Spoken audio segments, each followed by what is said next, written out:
Hello guys, तो कैसे हैं आप सब लोग। तो गाइस जैसे कि अपना चैप्टर चल रहा था एनपीओ, तो उसके अपन ने इलस्ट्रेशन लिए थे और अपन ने इससे लास्ट लेक्चर्स में कई सारे इलस्ट्रेशन कंप्लीट करा लिए हैं। तो आज अपन ये लास्ट एंड फाइनल अपना इलस्ट्रेशन रहने वाला है इस चैप्टर के अंदर, ठीक है। तो इसके ये क्वेश्चन और क्वेश्चन से थोड़ा सा अलग है। अब अलग क्यों है वो भी अपन समझते हैं। इस क्वेश्चन के अंदर अपने को एक तो रिसीट एंड पेमेंट अकाउंट दे रखा है और एक अपने को बैलेंस शीट दे रखा है, और ये अपन से प्रिपेयर करवा रहा है opening and closing balance sheet. और इससे पहले अपन ने जो इलस्ट्रेशन किए थे उसमें रिसीट एंड पेमेंट अकाउंट दे रखा होता था और एडिशनल इन्फॉर्मेशन दे रखी होती थी, तो उससे अपन income and expenditure account, opening balance sheet and closing balance sheet को प्रिपेयर करा करते थे, ठीक है। तो अब ये इलस्ट्रेशन स्टार्ट कर रहे हैं। अब गाइस जैसे कि इसमें लिखा हुआ है Shiv Narayan education trust provide the information in regard of the receipt and payment account, यानी रिसीट एंड पेमेंट अकाउंट दे रखा है and income and expenditure account दे रखा है for the year ended 31 March 2017, ठीक है।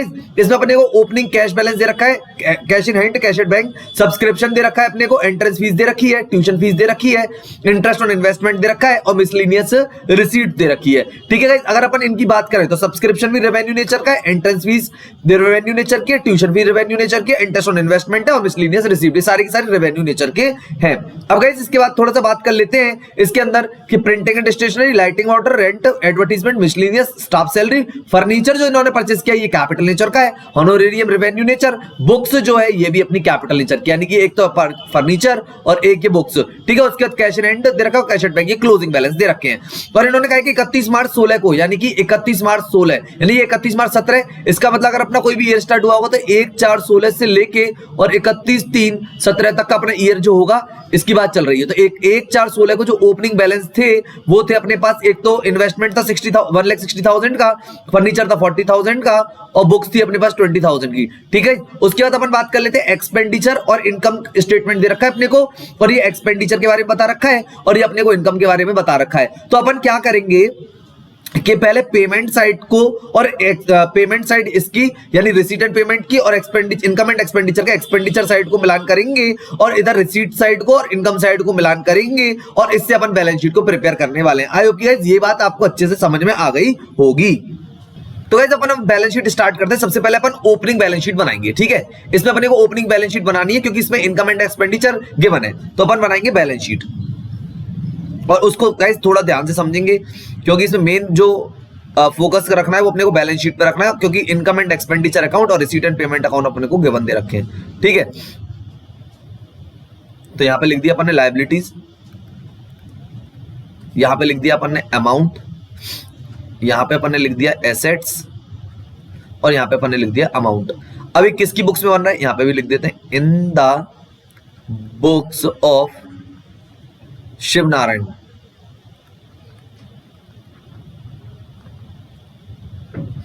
ठीक है। और बैलेंस शीट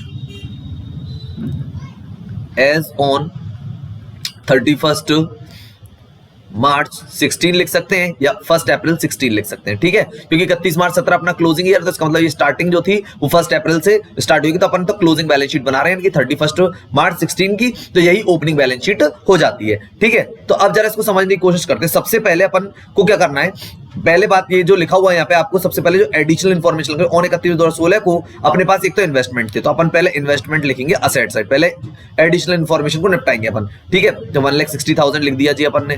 उसके बाद अगर अपन बात करें तो इन्वेस्टमेंट के बाद दे रखा है आपको फर्नीचर, तो अपन फिर फर्नीचर लिखेंगे, ठीक है। तो फर्नीचर का कितने रुपए का दे रखा है अपने को, वो दे रखा है अपने को 40,000 का, ठीक है, अपन ने ये लिख दिया। उसके बाद अपन फर्नीचर के बाद लिखेंगे बुक्स, यानी कि हमारे पास ये ओपनिंग में थी बुक्स, यानी कि 20,000 का अपन ने ये लिख दिया, ठीक है। अब आ जाते हैं रिसीट एंड पेमेंट में, क्योंकि इनकम एंड एक्सपेंडिचर को इसलिए नहीं देखेंगे, ये तो करंट ईयर का होता है, ठीक है। तो रिसीट एंड पेमेंट में तो क्या होता है, करंट ईयर की भी रिसीट पेमेंट होते हैं, पास्ट ईयर के भी होते हैं, फ्यूचर्स के भी होते हैं, इसलिए हम यहाँ से स्टार्ट करेंगे, ठीक है। अब ये कैश इन हैंड का जो दे रखा है 1 अप्रैल 16 को, इसको लिखेंगे, ये ओपनिंग बैलेंसेस है, तो यहाँ पे लिख दिया कैश इन हैंड और यहाँ पे लिखेंगे कैश एट बैंक, ठीक है। ये अपन लिख देंगे। कैश इन हैंड हो गया अपना 3,000 का और कैश एट बैंक हो गया अपना 15,000 का, ये लिख दिया। उसके बाद आपका सब्सक्रिप्शन पे आते हैं। अब सब्सक्रिप्शन 15-16 का रिसीट हुआ है 12,000, इसका मतलब ये लास्ट ईयर का आउटस्टैंडिंग होगा, तभी तो अपन को इस साल मिला है, तो अपन यहाँ पे लिखेंगे इसमें आउटस्टैंडिंग सब्सक्रिप्शन, यानी ओपनिंग में था ये कितने का 12,000 का, ठीक है। तो ये मिल गया। ठीक है 16-17 का तो इसी ईयर का है तो इसमें कोई एडजस्टमेंट है, और 17-18 का जो मिला है अपन को इस साल वो अपन को क्लोजिंग बैलेंस शीट में करना पड़ेगा। अच्छा गाइस एंट्रेंस फीस का भी कुछ नहीं करेंगे क्योंकि एंट्रेंस फीस इस साल अपन को रिसीट हुई है।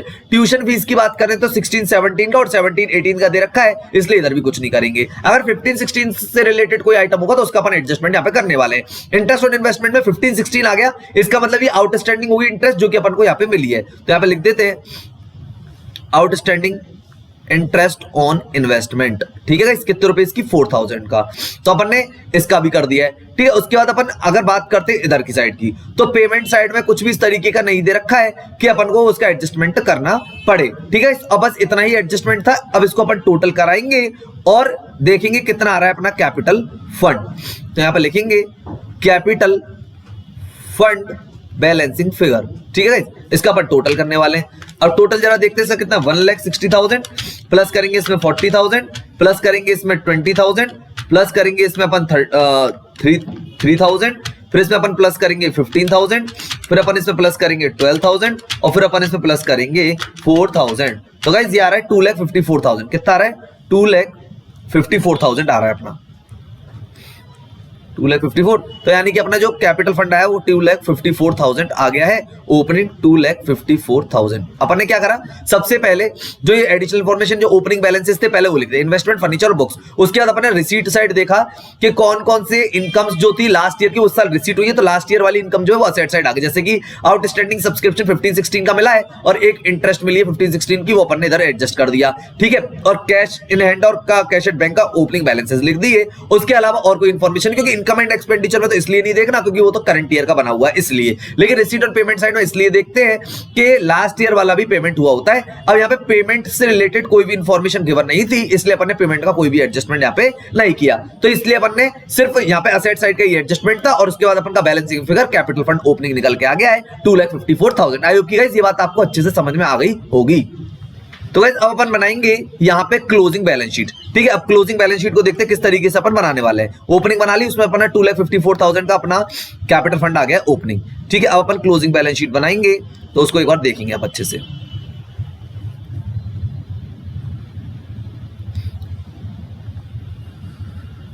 तो सबसे पहले यहां पे लिख देते हैं लायबिलिटीज, यहां पे लिख देते हैं अपन अमाउंट, यहां लिख देते हैं एसेट्स और यहां लिख देते हैं जी अमाउंट। यहां लिख देंगे बैलेंस शीट एज ऑन 31 मार्च 17। ठीक है गाइस ये अपन ने लिख दिया। अब सबसे पहले अपन ने यहां पे देखते हैं कि कैपिटल फंड लिखते हैं अपन। यहां पे क्या लिखते हैं जी कैपिटल फंड जो ओपनिंग था 2,54,000। ठीक है अब इसमें देखो इनकम एंड एक्सपेंडिचर में जो अपन करते हुए आते हैं, जब बनाते हैं तो अपन जो सरप्लस होता है वो ऐड करते हैं, डेफिसिट को लेस करते हैं। तो इसमें ऐड करेंगे ऐड। ठीक है गाइस क्या ऐड करेंगे इसमें सरप्लस, तो इसमें सरप्लस जो आ रहा है वो 5,000 का अपने पे आ रहा है। ठीक है अपन ने ये कर दिया। अब उसके बाद जरा देखते हैं अब करेंगे क्या कि पेमेंट साइड का जो मिलान करेंगे वो अपन एक्सपेंडिचर साइड से करेंगे। ठीक है एक एक चीज को देखते चलते हैं और आपको ये समझ में आता जाएगा। देखिए प्रिंटिंग एंड स्टेशनरी के बारे में बात करते हैं। ठीक है प्रिंटिंग एंड स्टेशनरी कितने का दे रखा है 6,000 का, और यहाँ पे प्रिंटिंग एंड स्टेशनरी कितने का दे रखा है 78। इसका मतलब क्या है कि प्रिंटिंग एंड स्टेशनरी जो आपने पेड की है ड्यूरिंग द ईयर वो 6,000 की है, जबकि एक्चुअल एक्सपेंसेस कितने का था 7,800 का था। ठीक है इसका मतलब 1,800 हमारा भी आउटस्टैंडिंग रहेगा क्योंकि income and expenditure as a P&L की तरह बनता है। ठीक है तो इसमें तो पूरे साल का खर्चा आएगा। रिसीट एंड पेमेंट अकाउंट में तो जितना पेड करते हो उतना ही आता है, तो 6,000 पेड किया जबकि 7,800 का खर्चा है। इसका मतलब हमारा आउटस्टैंडिंग प्रिंटिंग एंड स्टेशनरी का खर्चा रह गया 1,800 का। ठीक है गाइस ये अपन ने कर लिया। अच्छा कैपिटल फंड और सरप्लस को अपन ऐड करेंगे तो ये आ जाएगा आपका 2,59,000 ये कर दिया। ठीक है अभी हो गया। लाइटिंग वाटर अपना 2,600 का है और लाइटिंग एंड वाटर 2,600 का बराबर यानी कि जितना खर्चा था उतना ही हमने पेड किया। अब बात कर लेते हैं रेंट के बारे में। अब रेंट कितना है गाइस यहाँ पे 21,000 का है और यहाँ पे गाइस रेंट कितने का दे रखा है 24,000 का। इसका मतलब क्या समझ में आता है कि 21,000 हमने पेड किया है और जबकि एक्चुअलिटी में जो खर्चा था वो हमारा 24,000 का था। इसका मतलब 3,000 हमारे आउटस्टैंडिंग रह गए रेंट के, तो आउटस्टैंडिंग रेंट लिखेंगे 3,000 का। ठीक है ये पॉइंट भी समझ में आ गया। एडवर्टीजमेंट की बात करें तो 2820 यानी कि 2820 पेड करे हैं, और जबकि एडवर्टीजमेंट है 3200। इसका मतलब अपन ने जो है 2820 पेड करे थे, जबकि एक्चुअलिटी में खर्चा 3200 का था। तो इसका मतलब 3200 में से 2820 लेस कराएंगे तो आउटस्टैंडिंग 380 रह जाएगा। तो अपन यहाँ पे लिखेंगे आउटस्टैंडिंग एडवर्टीजमेंट 380 का, ठीक है। तो यहाँ पे लिखेंगे 380, क्योंकि अपन कैसे पता चल रही है अपने को, क्योंकि एडवर्टीजमेंट का जो पेमेंट किया इन्होंने करा है 2820 का, जबकि एक्चुअली में था 3200 का, क्योंकि रिसीट एंड पेमेंट में तो केवल जो पेड करते वही आता है, और इनकम एंड एक्सपेंडिचर में जो पूरे साल का खर्चा होता है एक्चुअलिटी में अपन वो लिखते हैं। तो डिफरेंस वो था आउटस्टैंडिंग का 380 अपन यहाँ पे लिख दिया। अब बात करते हैं मिसलिनियस एक्सपेंसेस के बारे में 4400 के बारे में। तो यहाँ पे मिसलिनियस एक्सपेंसेस 4400 बराबर इक्वलिटी है। स्टाफ की सैलरी यहाँ पे अपन ने जो है वो 85,000 दी है, और यहाँ पे जो सैलरी है वो अपन देख लेते हैं कितनी है। Staff salary 84,000। तो गाइस अब यहाँ पे क्या है कि एक्चुअलिटी में खर्चा किया आपने 85, लेकिन जो इसका पूरे साल का जो एक्चुअल एक्सपेंसेस था वो था 84,000, मतलब एक 1,000 रुपीज हमने एक्स्ट्रा पेड कर रखा है। इसे अपन बोलते हैं प्रीपेड सैलरी या एडवांस सैलरी। तो यहाँ पे लिख दिया अपन ने एडवांस सैलरी, ठीक है, क्योंकि असेट्स है, क्योंकि हमारा जो खर्चा था ड्यूरिंग द ईयर वो 84,000 था, पेड किया हमने 85,000, तो 1,000 का एडवांस सैलरी हमारी असेट्स हो गई। उसके बाद गाइस बात करते हैं फर्नीचर परचेज, ये तो बैलेंस शीट का आइटम है। हॉनोरेरियम की बात करते हैं 15,000 दे रखा है, और यहाँ पे भी अपने को 15,000 दे रखा है, यानी कि इक्वलिटी है। बुक्स भी अपने बैलेंस शीट का आइटम है, तो इसका भी अपन यहाँ पे कुछ नहीं करेंगे, ठीक है। अब उसके बाद करते हैं कि अपने सारे के सारे एडजस्टमेंट हो गए, यानी प्रिंटिंग का हो गया, लाइटिंग का हो गया, रेंट का हो गया, स्टाफ सैलरी का हो गया, एडवर्टीजमेंट का हो गया, हॉनोरेरियम का हो गया, और मिसलिनियस का हो गया, ठीक है गाइस, ये अपन ने कर लिया।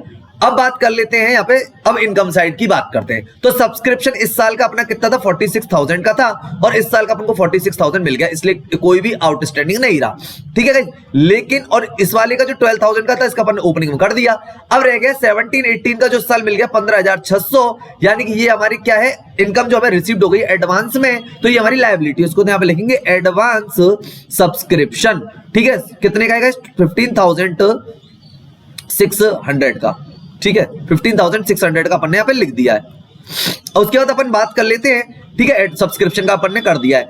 उसके बाद एंट्रेंस फीस की बात करते हैं 25,200, लेकिन यहाँ पे एंट्रेंस फीस कहीं भी नहीं दी है। इसका मतलब अपन को अब समझ में आता है कि अगर entrance fees receipt and payment account में, लेकिन इनकम साइड नहीं दे रखी है, तो क्यों नहीं दे रखी है? क्योंकि इसको कौन से नेचर का खर्चा इनकम मानी गई है? कैपिटल नेचर की इनकम मानी गई है, इसीलिए इसको अपन लायबिलिटी साइड दिखाएंगे। एंट्रेंस फीस अपन चाहे तो कैपिटल फंड में भी ऐड करके दिखा सकते हैं, या अपन चाहे तो अलग से भी दिखा सकते हैं एंट्रेंस फीस, ठीक है। कितने का है 25,200, अपन चाहे तो इसको कैपिटल फंड में ऐड करके दिखा सकते हैं, ठीक है। अपन ने अलग से लिख दिया पे एंट्रेंस फीस 25,200, दोनों तरीके से इसको कर सकते हैं, क्योंकि ये इनकम एंड एक्सपेंडिचर में यानी इनकम साइड नहीं दे रखी, इसका मतलब कैपिटल नेचर की है। अब बात करते हैं ट्यूशन फीस की। 80,000 अपन को मिली है 16-17 की, और यहाँ पे जो ट्यूशन फीस मिली है वो है 90,000 की होती है अपनी।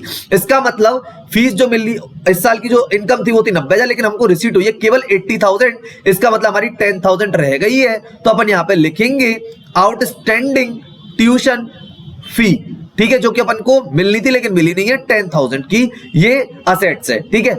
अगर इनकम नहीं मिलती तो असेट्स होती है। और उसके बाद इन्होंने ट्यूशन फी दे रखी है 17-18 की एडवांस दे रखी है, यानी कि अपन का तो 17 ईयर क्लोज है 2017, लेकिन अपन को 17-18 की 10,000 दे रखी है। ये प्रीपेड है यानी एडवांस है, तो ये हमारी लायबिलिटी। तो अपन यहाँ पे लिखेंगे एडवांस ट्यूशन फीस, ठीक है, कितना 10,000, ठीक है। उसके बाद अपन बात कर लेते हैं इंटरेस्ट ऑन इन्वेस्टमेंट के बारे में। तो इंटरेस्ट ऑन इन्वेस्टमेंट के 15-16 था वो तो ओपनिंग में चला गया, और जो अपना 16-17 का वो 6,000 है, और यहाँ पे जो इंटरेस्ट ऑन इन्वेस्टमेंट है वो 6,800 है। इसका मतलब हमारी जो ड्यूरिंग द ईयर इनकम थी इंटरेस्ट की 6,800 थी, और हमें रिसीट हुई है 6,000, इसका मतलब 800 हमारी आउटस्टैंडिंग रह गई है। तो यहाँ पे लिखेंगे आउटस्टैंडिंग इंटरेस्ट ऑन इन्वेस्टमेंट, ठीक है, कितने की 800 की, क्योंकि यहाँ पे अपने कितना बनती है 6,000 अपने को मिली है, और यहाँ 6,800, ठीक है। मिसलिनियस रिसीव्ड जो 7,200 है, और ये यहाँ पे भी 7,200 है। तो गाइस ये तो अपन ने कर दिया है इनकम रिसीट साइड और इनकम साइड का, और पेमेंट साइड का भी अपन ने कर दिया। अब गाइस बात कर लेते हैं जो ओपनिंग में हमारे पास इन्वेस्टमेंट थे 1,60,000 के, तो ये क्लोजिंग में भी आएंगे ना, तो अपन ने इसमें कोई परचेज करी और ना कोई सेल करी, तो एज इट इज लिख देंगे इन्वेस्टमेंट, ठीक है। इन्वेस्टमेंट आ गए कितने का 1,60,000 के। अब उसके बारे में बात करते हैं फर्नीचर के बारे में, ठीक है। फर्नीचर फर्नीचर के बारे में बात करें तो फर्नीचर जो था अपने पास ओपनिंग में था वो 40,000 का, तो कितना था 40,000 का। अब यहाँ पे अपन ने फर्नीचर जो है वो परचेज किया है कितने का, 28,000 का अपन ने परचेज किया, तो प्लस 28,000, ठीक है। और फर्नीचर पे ये डेप्रिसिएशन लग गया है 4,000 का, तो माइनस करेंगे 4,000। इसके अलावा और कुछ नहीं है, ना कोई परचेज है इसके अलावा, ना कोई सेल है, तो अपन इसको करेंगे। तो 40,000 तो ओपनिंग का बैलेंस था, 28,000 अपन ने परचेज करी है और 4,000 का डेप्रिसिएशन अपना लग गया, तो ये 64,000 आएगा और यहाँ पे अपन 64,000 लिख देंगे। आई होप गाइस ये बात आपको समझ में आ गई होगी। अब उसके बाद बात कर लेते हैं बुक्स के बारे में, तो अपन यहाँ पे लिखेंगे बुक्स, ठीक है। अपने पास बुक्स जो थी ओपनिंग में वो कितनी थी गाइस 20,000 की, ठीक है, प्लस परचेज और करिए बुक्स यहाँ पे कितने की 5,000 की, तो अपन ये भी लिख देंगे इधर 5,000, ठीक है। तो यहाँ पे आ जाएगा 25,000, तो ये भी बात समझ में आ गई होगी आपको। अब बात करते हैं कैश इन हैंड और कैश एट बैंक का क्लोजिंग बैलेंस, तो यहाँ पे लिखेंगे कैश इन हैंड और यहाँ पे लिखेंगे कैश एट बैंक, ठीक है गाइस। तो कैश इन हैंड 9180 का और कैश एट बैंक दे रखा है 45,000 का। इससे और इसके अलावा और कोई इंफॉर्मेशन है नहीं है, और एक बार अपन चेक करेंगे, अगर कोई इंफॉर्मेशन होगी तो उसका भी एडजस्टमेंट अपन यहाँ पे कर देंगे, ठीक है गाइस। और इसके अलावा अपने को कोई इंफॉर्मेशन दिख नहीं रही क्योंकि अपन ने सारे के सारे एडजस्टमेंट कर दिए थे एक एक पॉइंट टू पॉइंट करके, ठीक है। अब अपन इसका दोनों साइड का टोटल करते हैं, देखते हैं टोटल आता है या नहीं आता बराबर, ठीक है। जैसे आएगा 2,59,000, उसके बाद ऐड करेंगे 25,200, उसके बाद अपन ऐड करेंगे 1,800, उसके बाद अपन ऐड करेंगे इसमें 3,000, उसके बाद इसमें अपन ऐड करेंगे 380, उसके बाद अपन इसमें ऐड करेंगे 15,600 और फिर उसके बाद अपन इसमें ऐड करेंगे 10,000। तो गाइस ये आएगा 3,14,980। कितना आएगा 3,14,980, ये आ गया लायबिलिटी साइड का। अब एक बार असेट साइड का चेक करते हैं, ठीक है गाइस। 1,000 प्लस करेंगे इसमें 10,000 प्लस इसमें करेंगे 800 प्लस इसमें करेंगे 1,60,000 प्लस इसमें ऐड करेंगे 64,000 प्लस इसमें ऐड करेंगे अपन 25,000, फिर इसमें अपन प्लस करेंगे 9180 और फिर प्लस इसमें करेंगे 45,000। तो गाइस ये भी आ गया 3,14,980। तो दोनों साइड बैलेंस शीट का इक्वल आ गया 3,14,980। इसका मतलब बैलेंस शीट अपनी इक्वल हो गई, टैली हो गई, अपने सारे के सारे इसमें एडजस्टमेंट कर लिए थे और ये थी अपनी क्लोजिंग बैलेंस शीट। और इससे पहले अपन ने बनाई थी इसमें ओपनिंग बैलेंस शीट बनाई थी, ठीक है। ओपनिंग बैलेंस शीट में कैपिटल फंड निकाला था, फिर उसके सारे एडजस्टमेंट कर दिए थे ओपनिंग वाले के, और उसके बाद फिर अपन ने क्लोजिंग बैलेंस शीट बनाई, तो उस कैपिटल फंड में अपन ने सरप्लस ऐड कर दिया। एंट्रेंस फीस अगर आप चाहे तो कैपिटल फंड में ऐड करके दिखा सकते हैं, नहीं तो अलग से दिखा सकते हैं, ठीक है गाइस। तो ये था अपना नेक्स्ट रिलैक्सेशन जो अपन कर रहे थे, तो ये कंप्लीट हो गया। और गाइस यहाँ पर एनपीओ का दी एंड हो गया है। अगर आपको एनपीओ में फिर भी कोई प्रॉब्लम आ रही है तो कमेंट सेक्शन में जरूर लिखें, जिससे कि मैं आपकी प्रॉब्लम को सॉल्व कर सकूं। तो गाइस अब अपन मिलेंगे नेक्स्ट लेक्चर में और नेक्स्ट टॉपिक के साथ, तब तक के लिए guys goodbye and thank you.